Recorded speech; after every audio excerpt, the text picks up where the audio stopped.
Hey, what's going on, guys? It's Ricky with Techman Solutions. Hope that you guys are all having an amazing day. I'm going to do a quick little recap on my trade today, what led to my success. I actually just finished going live with the Learn Plan Profit Group. We went live for, I think, about an hour to an hour and 20 minutes. So for the Learn Plan Profit Group, for those that aren't familiar with what that is, that's my private group. They get to watch me trade live every single morning. So it's kind of like this, where I'm going to be like sharing my screen, something similar to this.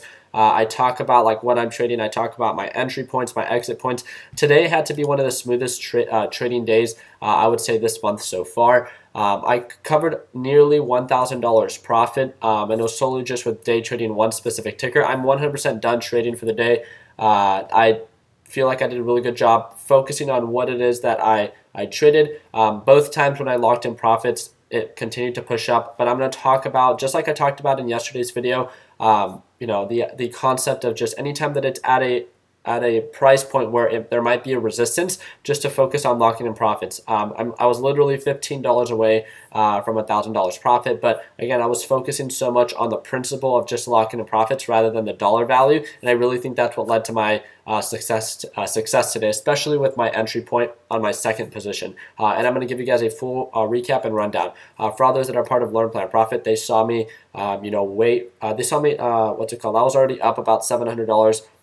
When it came down to going starting the stream.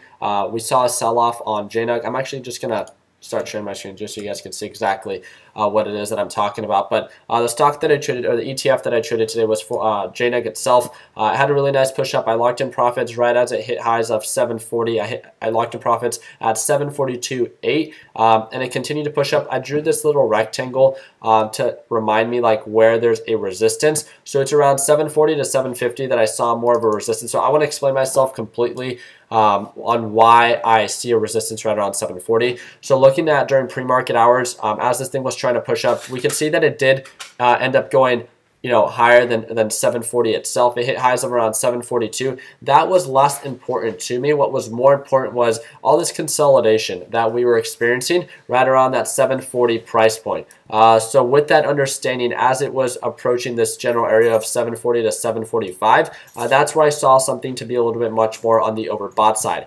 And that's where I normally saw it get rejected. So as I started seeing this thing starting to push up, I saw that, you know, okay, well, it makes sense on why I want to lock in profits at this specific price point. And even though it did hit highs of 750 and I missed out on about 8 cents of margin, I just, you know, wanted to remind myself that, okay, as it approaches this territory where something is a little bit more on the overbought side and the MACD is a little bit more overextended, let me just focus on locking in profits. Locked in profits, it continued to push up, it consolidated, it got rejected, great. This is where, so I think that you make a majority of your profit where you wait for it to, you know, fully reverse, right? So as this thing was pushing up and it started to sell off, right? There was 3 times that I probably would have taken a position. I want to share this with you guys. Let me go ahead and make this a little bit closer. But there's 3 times that I would have potentially taken a position. And how many of you guys would have done this, right? So one thing that I do maybe a little bit too often is we try to identify and predict the reversal, right? And one thing that, oh, I don't think I showed my profits yet. Okay, so $985.68 is my total profits. I apologize. But one thing that, you know, I would normally, where I would try to buy is either at, you know, sometimes we try to buy on the pullback. We try to think that it's going to bounce on the EMA line, and that would have been a price point of where I normally would have bought at. The second time, the middle VWAP. Sometimes we think that because it's bouncing at the middle VWAP, that's where it's going to bounce. Let me tell you why it didn't. The MACD was not reversing back up, so it did not create this reversal pattern. It continued to, you know, make lower lows with that MACD bar. And on top of that, I didn't see it make higher highs and break above 740 or anything like that. It continued to consolidate at the middle VWAP and was not able to make higher highs. So I didn't find that to be very attractive. The second time that I probably would have taken a position. And then the third time is around the SMA indicator. It was consolidating during pre-market hours around the SMA, so it almost made sense to me. And when it comes down to that price point, like, yes, it does, but again, the MACD and the RSI were still pointing down, and the overall pattern and direction were still pointing down. It wasn't until around 7:30, around 7:15 to 7:30, where we really started seeing it really consolidate. And then we got the alert. I set my alert. I did this entire breakdown in front of the Learn Plan Profit Group. I set my alert at the break above 728. and my alert went off, right? My alert went off that it started to show signs of a reversal. I took my position at a market price in between 727 and 728. That was my initial position. I went in with about 2,000 shares. So that was about a 50%, a 60% position. And then as it continued to push up and make higher highs, when it broke above 730, I think it was at like 732, 733, I added an additional, I think it was 1,500 shares. So I was in at about $25,000, which is my average position size, anything around 15 to 25,000. And then it's continued to push up. And then what did I do? I told the Learn Plan Profit group that, hey, we're approaching the same territory at around 740. And looking at /GC, I saw that there was a potential resistance right around this SMA indicator. Again, at the first indication of any resistance, I saw that there was some sign of hesitation around this 740 territory. I locked in profits right away. And right as I locked in profits, it pushed up, hit highs of almost again 750, and I walked away, right? But I sold at the average price of 738.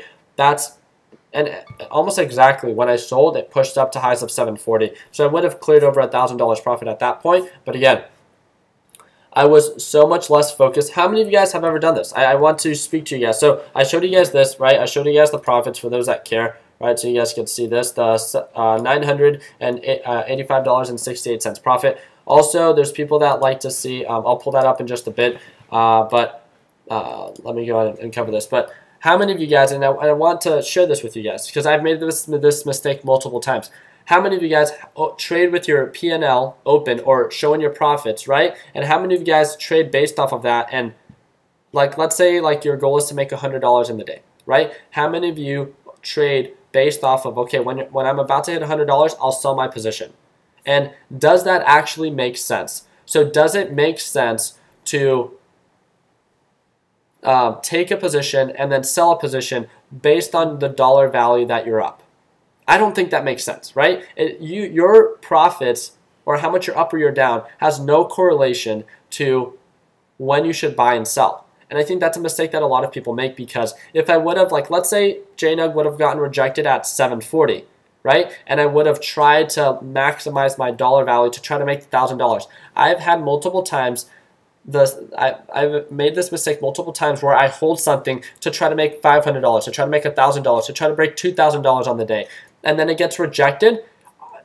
Even when there's an obvious indication of a resistance, I didn't, lock in profits because I was so obsessed with making a certain dollar value. And that was my, I think, best practice today. Two things.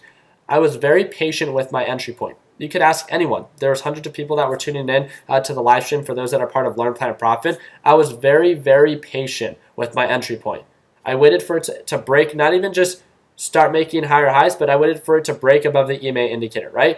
I tried to be as patient as I could because I knew last week one of my mistakes with JNUG was I tried to get in before the reversal, and it ended up not going according to plan. But being so much more focused on getting in at the confirmation and locking in profits at a sign of a resistance, although it still has margin to cover, I was so much more focused on just locking in profits.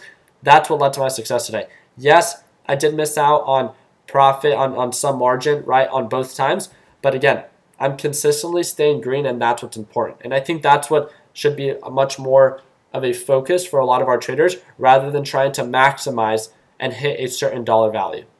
Do we agree on that? I want to also congratulate everyone that traded DGAS. We waited for the natural gas report to come out, so I'm going to share that with you guys right now. One thing that I normally do is I did not trade DGAS nor UGAS today, but the natural gas report came out as it comes out every Thursday at 7:30, 1 hour after the market opens, wherever it is that you are. Had a huge sell-off, about 1%. It actually wasn't that big. Sold off. And one thing that we do is I don't know what to predict, right? I don't know if DGAS is going to go up. I don't know if UGAS is going to go up. All I know is that normally, again, based on previous patterns, normally, it doesn't mean that it happens all the time, but normally when something sells off, whichever one pushes up, that's great. All power to you, right? For those that got lucky and took advantage of that opportunity. But I would much rather have a little bit more control over the variables that I trade with. So what I normally do is I wait for a sell-off on whichever one sells off. So in this case, it was DGAS. And right as it sold off, we saw DGAS instantly start to recover. And this happens almost every single time. So as it began to recover, it literally not only recovered to where it was, but it made higher highs. And this is where a majority of the margin was made, over 2%. So I want to congratulate. I know there's a couple of traders that went with this strategy that we talked about within Learn Plan Profit. I want to congratulate each and every single one of you for you guys taking action and investing in what you saw value in and taking advantage of this opportunity. So that's, I think, really just it. Just wanted to recap on my trade. Wanted to talk about not just my profits. My profits are relevant for whoever's watching, right? It doesn't matter if I'm up $100 or $1,000. How much I make is irrelevant to you. I think it's much more important for me to talk about what led to my success, what I did good, what I could have done better, and sharing that with each and every single one of you. So if you guys would ever like to watch me trade live, we have all the people that are part of Learn Plan Profit that get to do it. Invest 30 seconds, invest 1 minute. Click that first link in the description and learn a little bit more about our private group and how you can work with me on a closer basis if you see value. If not, 100%, we have our free group, TechBud Solutions, over 145,000 members worldwide. It's that third link in the description, and we would love to be a part of your success. I want to thank you guys again for 330,000 subscribers. I can't even, it's unfathomable to, really make sense of how many people we have that are part of our community. I'm just truly blessed. Thank you guys again for welcoming me back from my trip. Today I'm not going to be trading anymore. I'm going to catch up on messages, and then after that I'm just going to focus on the work that I have to catch up on since my trip, and that's really just it. So yep, again, for all those that are asking questions about how much the course is, if it's a one-time fee. If you guys want more information about it, again, it's that first link in the description. Just click it, and it'll explain to you everything that's included. There's actually a video that explains to you what's included. So I can't make it much easier than that. Yeah. Let's see. Yeah, I like to see the live trades. Yeah, that's what we get to do every day. So that's really just it. I want to thank you guys again for your time. If you guys have any questions about my trades today, as in I don't know if you guys have a question about why I took the certain position where I did or something like that, or if you have a specific stock that meets a very similar pattern, just let me know, and then we can go based off of that. But other than that, I feel like I explained myself pretty easily. Thank you guys again for your time. Continue working hard. Continue following your dreams. Let your passion be what drives you to success. And like always, guys, let's make sure that we end the year on a green note. Take it to the team and wish you guys the best Thursday. Take it.